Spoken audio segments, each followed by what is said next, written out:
역사는 성경대로 돌아가요. 그죠? 저번에 몇 년 전에 이북에서 3차 세계대전을 일으키네. 헛소리야. 성경은 분명하게 이스라엘에서 세계 3차 대전이 시작된다고 기록되어 있습니다. 지금 보면 그 에돔 사람들 형제간 싸우면 아버지가 아브라함인데 애가 못 나니까 그 사라의 여종을 통해서 애를 낳는데 인간적인 방법이죠. 그 사람들이 지금 이 팔레스타인 사람들이에요. 근데 하나님이 100세 아들을 준다고 해서 낳은 사람이 이삭이고, 그리고 그 아들이 에서와 야곱인데 그들이 하나님의 선택받은 백성으로 이스라엘입니다. 우리 기독교는 이스라엘 민족이 믿는 교회가 아니에요. 그 사람들은 유대교를 믿는 거예요. 하나님을. 우리는 하나님도 믿지만 예수님을 믿는 거예요. 그들끼리 싸우는 거예요. 그러다가 이제 레바논도 붙고, 그 다음에 아바스도 붙고, 또 뭐 이란도 붙고, 그러다가 전쟁 나는 거예요. 이란은 또 팔레스타인은 중국과 소련이 붙고, 또 유대민족들은 미국과 우리 우방들이 붙고 있죠. 그러면 전쟁 나는 거예요. 그래서 우리는 깨어 기도해야 돼요. 예수님이 어떻게 와요? 도적같이 온다는 거예요. 새벽에. 그러니까 깨어있지 않으면 그냥 죽어요. 늘 우리가 우편에 있는 어린 양과 같이 전도와 이웃사랑과 하나님을 일을 하면서 깨어있는 사람은 예수님이 오는 걸 아는 거예요. 그래서 이때 우리는 이 오른편에 있는 하나님의 어린 양, 축복, 기름 부음을 준비하는 거예요. 전도에 힘쓰고 구제에 힘쓰고, 그걸 예수님 갑자기 오는데 어떻게 우리가 해요? 그래서 지금 평소에 전도에 힘쓰지 아니하고 이웃사랑에 힘쓰지 아니하고 그러면 예수님 도적같이 올 때 들림받질 못하는 거예요. 그래서 평소에 전도, 이웃사랑, 구제에 힘쓰라는 거예요. 지금 이스라엘 민족들의 그 싸우는 걸 보면 진짜 무서워요. 지금 10,000명이 죽었어. 지금 형제들끼리 이렇게 싸우는 거야. 배다른 어미의 새끼끼리. 성경에 그렇게 기록되어 있어요. 그래서 예수 믿으면 다 들림받은 거, 그거 안 맞아요. 설이 4가지가 있어. 역사적 전철연설, 그 다음에 후철연설, 그리고 사대주의 학파. 이렇게 네 학파로 내어지는데, 우리 기독교 하나님의 사랑이 순복음교회는 후철연설을 믿어요. 예수 믿으면 다 예수님 올 때 들림받는데, 목사님은 그렇지 않은 것 같아요. 예수 믿어도 나쁜 사람이 얼마나 많아요. 그런 사람은 안 돼요.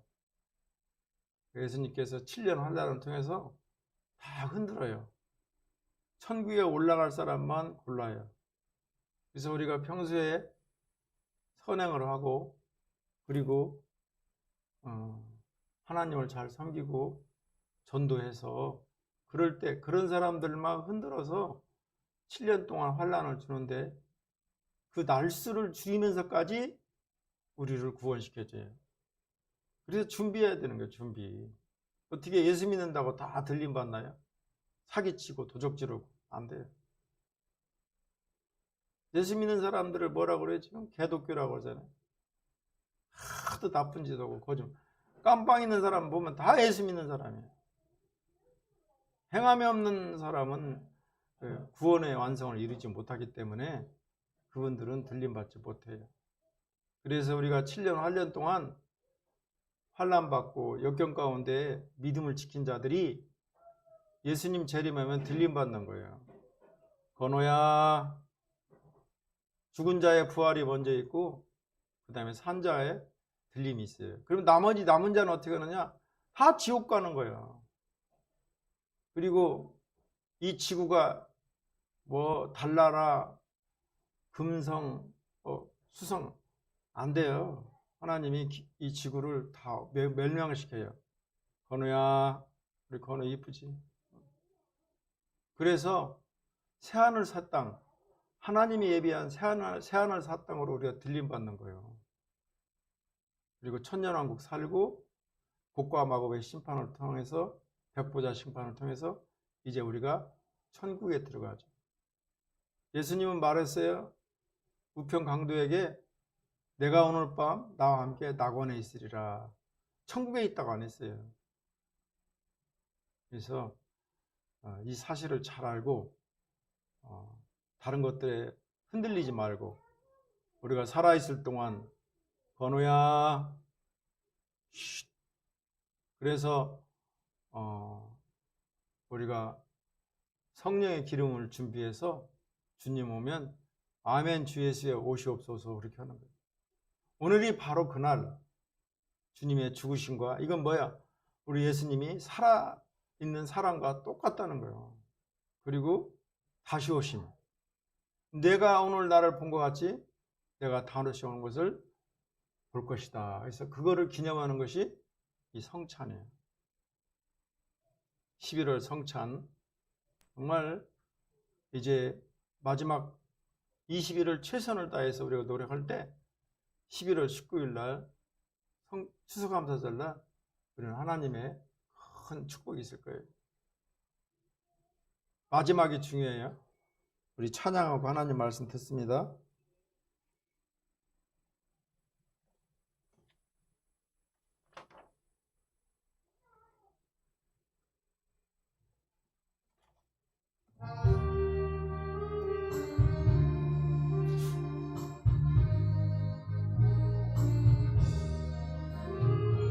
내 주 나의 하나님이여 주를 경배합니다.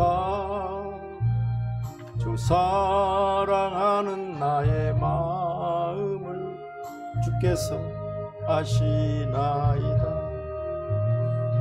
내 주 나의 하나님이여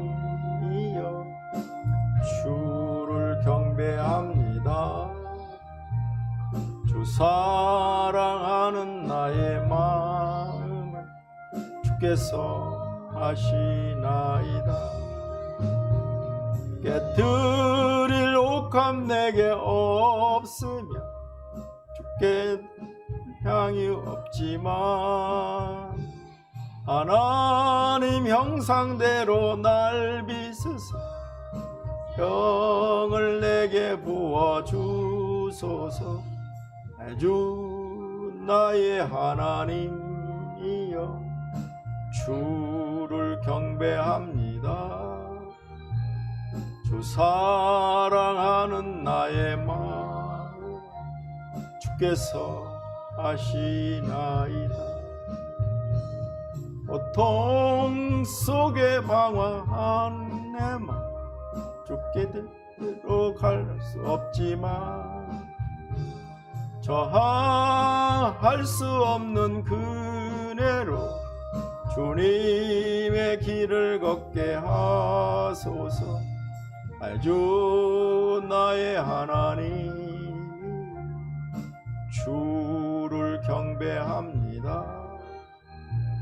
주 사랑하는 나의 마음 주께서 아시나이다.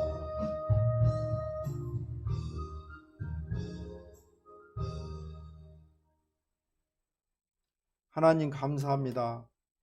11월 또 30일을 저희들에게 허락하여 주시고 결실의 계절 깨어서 주의 재림과 주의 죽으심을 기념할 수 있도록 건강 주시고 환경 주시고 또 시간 허락하여 주심을 감사합니다. 살아 역사하신 하나님 아버지, 우리 예배를 받아주시고 기름 부어 주시옵소서. 은혜를 내려 주시옵소서. 이 시간 임재해 주시옵소서. 이 시간 역사해 주시옵소서. 병든 자는 치료함이 있게 하시고 눌린 자는 자유함이 있게 하시고 간구하는 자는 응답이 있게 하여 주옵소서. 예수님의 이름으로 기도합니다. 아멘. 저는 본문 말씀을 가지고 하나님의 은혜 입은 야곱이라는 제목으로 하나님의 말씀을 전하도록 하겠습니다. 목사님이 어느 여성 집사님 신방을 가게 됐어요. 그래 그 여성 집사님을 칭찬해 주기 위해서 이렇게 말을 합니다. 아, 집사님 집이 참 깨끗하고 좋네요. 그러니까 그 여성 집사님이 저희 남편이 워낙 부지런해서요 그러더라는 거예요. 그래 목사님이 칭찬해 주려고 이렇게 작은 방을 열어보니까 책상이 잘 정돈됐어요. 칭찬합니다. 아유, 아드님이 자제분이 참 공부를 잘하겠네요. 책상이 잘 정돈되고 이렇게 깨끗해서 그렇습니다. 했더니 또 그 여성 집사님이 말하기를 제 아들이 워낙 똑똑하고 머리가 영민해서요 그러더라는 거예요. 그래서 내친 김에 또 칭찬합니다. 아유, 집사님이면 참 깔끔하고 참 이렇게 스마트합니다. 그러니까 그 여성 집사님이 또 이렇게 말하더라는 거예요. 저희 부모님이 워낙 그 인물이 좋아서 그렇습니다. 라고 그러더라는 거예요. 그리고 말이 끝나고 집사님이 푸짐하게 이 다과상을 가져왔는데 목사님이 안 먹는 거예요. 목사님이 안 먹으니까 같이 왔던 신방 대원들도 손을 못 대는 거예요. 1분, 2분 또 시간이 지나니까 다과를 가졌는데 안 먹으니까 여성 집사님이 굉장히 당황스럽잖아요. 그러고 있는데 목사님이 그러는 거예요. 나는 다과를 먹고 사는 존재가 아닙니다. 나는 하나님의 은혜를 먹고 사는 목사입니다. 제가 이번에 다시 물어볼 테니까 이번엔 잘 생각하고 답변하세요. 그러니까 그 집사님이 눈치를 채고 이렇게 답하더라는 거야. 아유, 집사님 집은 참 깨끗하고 좋네요. 그러니까 그 여성 집사님이 다 하나님의 은혜지요. 또 칭찬하는 거야.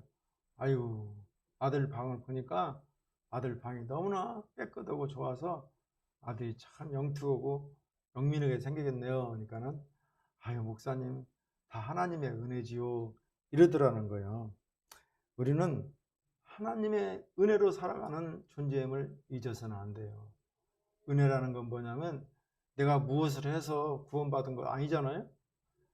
내가 입술로 예수님은 나의 주님이십니다 이렇게 고백했기 때문에 내가 의인이 되고 내가 하나님의 자녀가 된 거예요. 그죠? 그거를 은혜라고 그래요. 헬라어로 카리스라고 그러고 다른 말로는 은총이라고 그래요. 내가 뭘 해서 내가 하나님의 자녀가 된 것이 아니라 하나님의 은혜 가운데 내가 죄인에서 의인으로 된 것입니다. 우리는 하나님의 은혜를 누리면서 하나님께 영광을 돌려야 될 피조물인 것입니다. 라일라 기프티 아키타라는 사람은 은혜는 하나님의 아낌없는 은총이다 이렇게 하나님의 은혜에 대해서 정의하고 있습니다. 러시아의 소설가자 사상가로 유명한 톨스토이는 전쟁과 평화를 저술했고 부활이라는 책을 저술했습니다. 그가 문득 인생에 대한 허무함과 러시아 상류층의 위선된 모습 그리고 허망된 모습을 보면서 염증을 느끼게 됩니다. 톨스토이는 인간은 왜 사는가? 이 고민에 대한 답을 얻기 위해서 철학, 역사학, 과학, 신학 등 가리지 않고 책을 섭렵합니다. 그러나 그 많은 종류에서 답을 얻지 못합니다. 그런데 자기 땅에서 소작을 하는 그 소작농의 그 대답에서 답을 얻습니다. 그리고 자신이 얻은 답을 책으로 출판하게 되는데 그 책이 사람은 무엇으로 사는가라는 유명한 책입니다. 그 책에서 사람은 사랑으로 살아야 된다고 말하고 있습니다. 그러나 오늘 본문에 나오는 야곱은 사랑이 아니라 하나님의 은혜, 하나님의 은총, 하나님의 카리스로 살아가고 있다고 성경은 말하고 있습니다. 먼저 하나님의 약속을 사모하는 자에게 우리 하나님은 갑절의 복을 주십니다. 오늘도 그냥 왔다 그냥 가지 마시고 하나님의 은혜를 사모하세요. 하나님의 은혜를 간구하세요. 하나님의 은혜를 열정적으로 간구할 때 하나님의 은혜가 임하는 것입니다. 본문은 아브라함의 손자요 이삭의 아들 쌍둥이 아들 에서와 야곱의 이야기입니다. 쌍둥이 에서와 야곱은 아브라함이 나이 160세에 태어나서 할아버지로부터 15년간 신앙 교육을 받습니다. 야곱과 에서는 할아버지 아브라함과 아버지 이삭의 양육하에 성공합니다. 장자인 에서는 남자답고 건강해서 사냥을 좋아합니다. 그래서 에서는 들사람이라고 합니다. 이삭은 에서를 사랑하고 야곱은 조용하게 사는 것을 좋아해서 늘 어머니 리브가와 함께 주방에 머무릅니다. 그리고 어머니 리브가는 야곱을 사랑합니다. 자녀를 편애해서는 절대 안 돼요. 아버지는 에서를 사랑하고 어머니 리브가는 야곱을 사랑하기 때문에 형제가 서로 다투고 서로 원수같이 지내는 것입니다. 형제가 연합하고 사랑하고 그리고 서로 궁일이 길 때 얼마나 아름다운 가정이 되겠어요. 야곱이 집에 머물러서 죽을 쏘았는데 마침 들에서 사냥을 하다가 지친 몸으로 온 에서가 야곱이 죽 끓이는 걸 봅니다. 동생에게 말하기를 동생 야곱 내가 지금 들에서 사냥하다가 너무 배가 고파서 죽겠는데 나한테 그 팥죽 한 그릇만 줘. 그러니까 동생 야곱이 형 내가 주는데 조건이 있어요. 뭔데? 형의 장자권을 나한테 파세요. 그럼 내가 팥죽을 주겠습니다. 그러는 거예요. 에서는 자기의 장자권에 대해서 영적인 축복에 대해서 아무런 미련이 없어요. 그래 내가 장자권을 너에게 파마 그 팥죽 한 것을 나에게 다오. 너무 배고프니까. 그래서 이 에서는 붉은 팥죽이 붓잖아요. 그래서 그걸 에돔이라고 그래요. 지금도 팔레스타인이 에돔이에요. 에돔. 주 형 뿌리오고 동생 야곱이 그 가자지기에서 싸우는 거예요. 그거를 에돔 사람이에요. 에돔 사람. 지금도 에돔이라고 그래요. 에서는 장자의 명분을 팥죽 한 거에 팔아버리고 그리고 장자의 명분을 너무 가벼이 여기는데 그로부터 수년이 지나서 히브리서에는 이렇게 기록이 됩니다. 에서가 망령된 행동을 했다. 히브리서 12장 16절에 이렇게 기록되어 있습니다. 에서로부터 장자권을 받은 야곱은 하는 일마다 일평생 하나님의 은혜를 받아서 아무것도 없었지만 아내가 넷이요 자식이 아들이 12에 딸 디나까지 13명이 이스라엘의 12지파의 지파를 이루는 창대한 민족의 잘되는 복을 받습니다. 우리 성도는 하늘의 축복을 간절히 사모해야 돼요. 돈을 사랑하는 것이 아니라 하늘의 축복을 사모하는 것입니다. 돈이 많이 필요하죠. 우리가 전도하려도 다 돈이고 전도사님 불러도 다 사례비 나가고 돈은 많이 벌어야 돼요. 그러나 돈을 사랑해서는 안 되는 거예요. 우리는 하늘의 뜻을 살아가는 것입니다. 야곱은 교활한 방법을 사용하긴 했지만 그 소원대로 장자의 명분을 얻고 훗날 아비 이삭으로부터 장자 및 언약 계승자로서의 축복을 얻기까지 합니다. 야곱은 비록 모진 시련을 통과한 후이긴 하지만 결국 약속의 땅 가나안에 가나안을 차지하면 물론 그들의 혈통 가운데서 언약의 후손 예수님이 나는 축복을 받는 것입니다.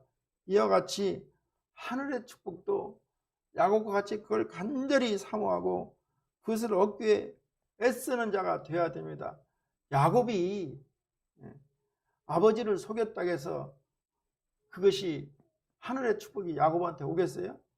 하나님께서 야곱이 지아비를 속이고 털로 속이고 했을지라도 야곱이 간절히 자꾸 구했기 때문에 아버지 이삭이 그걸 모르게 넘어가게 한 것이에요. 이것이 하나님의 은혜라는 거예요. 하늘 축복을 야곱이 장자의 복을 받기 위해서 간교한 소금술을 썼듯이 그런 인위적인 방법을 사용해서 얻을 수 있는 것은 아니지만 하늘 축복은 오직 하나님의 은혜로 주어지는 것이지만 사실 야곱이 장자의 축복을 받고 하나님의 언약 계승자가 된 것은 그의 인위적인 노력의 결과가 아니고 아비를 속이고 형을 속여서 된 것이 아니고 하나님에 대한 자비로우신 은혜 때문에 야곱이 그러한 하나님의 은혜를 입었던 것입니다. 이삭의 축복을 받기도 전에 발각되어 저주를 받을 수도 있고 설령 무사히 이삭의 축복을 받았다 할지라도 에세에 의해 죽음을 면치 못할 수밖에 없기 때문에 야곱이 영적인 하늘의 복을 받은 것은 오로지 하나님의 은혜라는 것입니다. 하나님은 당신의 놀라운 축복이 내포된 장자권에 대한 애굽의 간절한 마음을 아시고 당신의 언약에 대해 소홀히 여긴 에서를 버리는 대신에 야곱의 간구함에도 불구하고 그를 택하사 어느 언약의 계승자로 삼았던 것입니다. 마찬가지로 하늘 축복, 특별히 하나님의 나라는 그것을 간절히 사모하고 얻기 위해 애쓰는 자에게 은혜로 주어지는 것입니다. 예수님께서는 세례 요한 때부터 지금까지 천국은 침노를 당하나니 침노하는 자는 빼앗느니라 이렇게 말씀하고 있는 것입니다. 그러므로 우리는 사모하고 열심을 내고 우리가 침노에 갈 때 우리의 방법이 교활하고 인간적인 방법을 썼더라도 우리의 열정과 우리의 간구함을 보시고 하나님께서 은혜로 내려주는 것이 하늘의 축복입니다. 우리는 날마다 그것을 간절히 사모하고 얻기 위해 모든 선약을 다 기울이고 몸부림쳐야 됩니다. 시편 107편 9절 말씀은 그가 사모하는 영혼에게 만족을 주시며 줄인 영혼에게 좋은 것으로 채워주심이로다. 다음으로 우리는 불신앙을 버려야 됩니다. 에서는 할아버지 아브라함과 아버지 이삭이 가르쳐준 하나님의 약속을 가벼이 여기고 장자권을 동생에게 넘겨주는 불신앙의 그 실수를 저지르게 됩니다. 어느 농촌 마을에 무식하고 난폭한 농부가 있었습니다. 그의 아내는 신앙생활을 열심히 하는데요, 일할 때는 아내가 안 보여요. 보면은 교회가 있어요. 아내의 열심히 신앙생활에 못마땅해요. 농부는 부흥회에 참석해서 밤늦도록 오는 아내가 너무나 싫었어요. 부흥회 날 하루는 남편이 오늘은 내가 끝장을 보였다고 하면서 교회를 향해 아내를 찾아갑니다. 이렇게 교회를 가보니까 맨 뒷자리에 아내가 있는 거예요.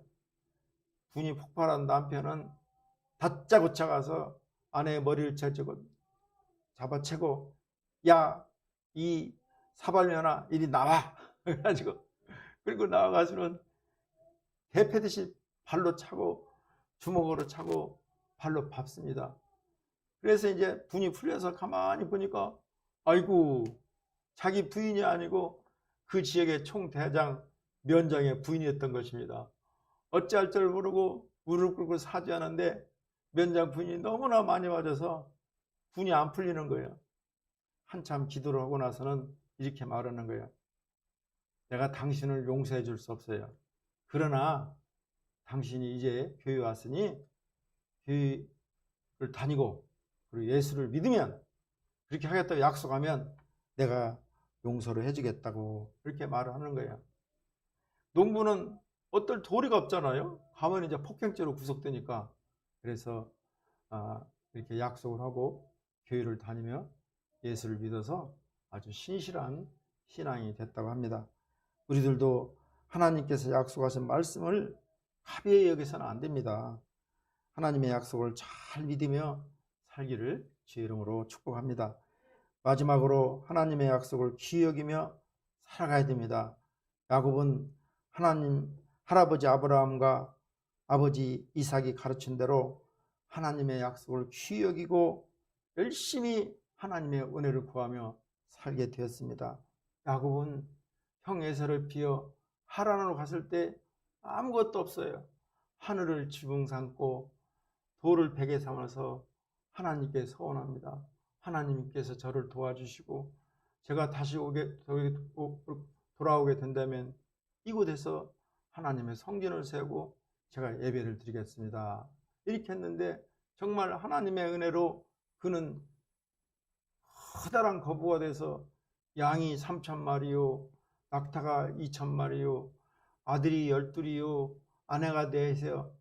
이 하나님의 엄청난 은혜로 영적인 축복을 얻고 다시 돌아오게 됐던 것입니다. 목전의 이익을 위해 장래의 하늘의 소망을 저버려서는 안 됩니다. 우리 32절 말씀을 함께 읽습니다. 에서가 이르시되 내가 죽게 되었으니 이 장자의 명분이 내게 무엇이 유익하리요. 에서의 이 같은 행위는 미래를 전혀 예비하지 않는 자의 전형적인 태도인 것입니다. 여기 에서가 만일 자기 장래에 대해서 조금이라도 살아있게 생각했더라면 그와 같이 경솔하게 팥죽 한 그릇으로 자기의 장자권을 팔지는 않았을 것입니다. 유한한 사람이 어찌 자기 장래의 일을 예측할 수 있겠습니까? 예배가 끝나고 문 밖에 나가는 단 5분도 예측을 못하는데 결국 에서는 언약 가문의 장자의 권리를 박탈당하고 그 약속의 땅에서 추방되게 됩니다. 그리고 영원히 버림받은 자가 된 것입니다. 이것은 목전의 유익을 위해 장래의 소망을 하찮게 여기며 버리는 사람들의 비극적 운명을 잘 예시해주고 있습니다. 오늘날 우리 중에도 눈앞에 보이는 당장의 이익과 유익 때문에 장래의 소망을 포기하거나 하찮게 여기는 사람들이 너무나 많습니다. 현재의 쾌락과 만족을 위해서 영원히 복되고 참된 만족을 두는 하늘 소망을 포기하는 것입니다. 그러나 눈에 보이는 것은 결코 참된 우리의 소망이 아닙니다. 우리 눈에 보이는 것은 모두 썩어져 없어질 것입니다.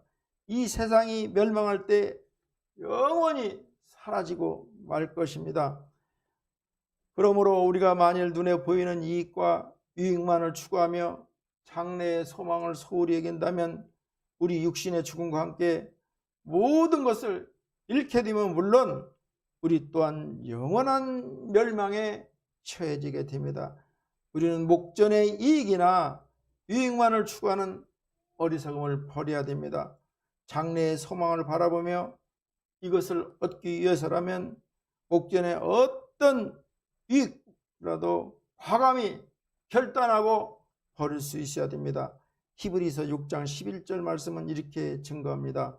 우리가 간절히 원하는 것은 너희 각 사람이 동일한 부지런함을 나타나여 끝까지 소망의 풍성함에 이르러 게으르지 아니하고 믿음과 오래 참음으로 말미암아 약속들을 기업으로 받는 자들을 본받는 자 되게 하려는 것이니라. 어떤 작은 회사를 설립해 놓고 각고의 노력 끝에 중소기업으로 성장케 한 어느 회장님의 이야기입니다. 마지막 면접 시험은 이 회장님이 직접 참석해서 인터뷰를 합니다. 그 면접에서 당락을 결정하는 질문이 있는데요. 당신이 이 회사에 들어올 정도로 탁월한 재능을 소유하게 된 것이 운이 좋아서라고 생각합니까? 아니면 피나는 노력 후 결과라고 생각하십니까? 그럴 때 엄청난 자기의 노력 때문에 그렇다고 대답한 사람은 다 탈락시킵니다. 그리고 제가 운이 좋아서 이렇게 면접시험에 합격됐습니다. 이렇더라는 거예요. 그래서 이 기자가 묻습니다. 아니 어떻게 운이 좋아서 됐다는 사람은 탈락시키고 자기가 열심히 노력해서 한 사람은 다 떨어뜨리니까, 그러니까 회장님이 답하기를 운이 좋아서 했다는 사람은 다른 사람의 도움으로 인해서 자기가 됐다는 거예요. 그런데 자기가 열심히 노력해서 됐다는 사람은 지금은 열심히 일하지만 회사가 어렵게 되고 곤란에 처하게 되면 회사를 타두고 나간다는 거예요. 어떻게 합니까? 그러니까 경험상으로 그렇다는 거예요. 그렇습니다. 우리는 어떠한 경우든지 이 다른 사람의 도움으로 우리가 오늘 내 자리에 있는 것입니다. 하나님의 도우심이 없이는 우리가 오늘 나의 이 자리가 있을 수가 없어요. 자격 없는 자에게 하나님이 주시는 것이 바로 은혜인데, 성도는 예수님을 통해 주신 하나님의 은혜를 매 순간순간 기억하고 감사해야 돼요. 그 은혜 안에 있는 사람들이 범사에 감사할 수 있습니다. 우리들도 야곱처럼 하나님께서 성경을 통해서 주신 약속의 말씀을 귀하게 여기며 그거를 지켜 살아가기 힘써야 됩니다. 하나님의 약속을 귀하게 여기고 사모하면 하나님이 갑절의 복을 주십니다. 내가 내 머리로 돈 따라가면 절대 돈이 따라오지 않아요. 내가 하나님의 말씀을 귀히 여기고 하나님의 약속을 지켜가면 하나님의 은혜로 돈이 따라오게 되는 것입니다. 믿음의 조상 야곱이 할아버지와 아버지가 가르쳐준 하나님의 약속을 귀히 여기며 지켜 행할 때 갑절의 커다란 거부가 되었음을 우리는 알고 있습니다. 말씀을 정리하겠습니다. 먼저 약속을 사모하는 자에게 하나님은 갑절의 복을 주십니다. 다음으로 하나님의 약속을 가벼이 여기는 불신앙을 버려야 됩니다. 마지막으로 하나님의 약속을 귀히 여기며 살아가도록 몸부림쳐야 됩니다. 하나님의 약속을 귀히 여기고 사모하면 하나님께서 갑절의 복을 주십니다. 성경을 통해서 주신 하나님의 약속을 귀히 여기고 사모하며 하나님이 주시는 갑절의 은혜가 임하기를 주의 이름으로 축원합니다. 기도합니다. 하나님 감사합니다. 아버지, 복은 내가 발버둥 치고 노력한다 오는 것이 아니라 하나님의 약속의 말씀을 귀히 여기고 그걸 지켜 행할 때, 그리고 그거를 사모하고 간구할 때 하나님께서 덤으로 주는 은혜의 힘을 깨닫게 하심을 감사합니다. 우리 하나님, 저희들이 하나님의 약속을 귀히 여기며 하나님의 말씀을 지켜 행하게 하여 주옵소서. 예수님의 이름으로 기도합니다.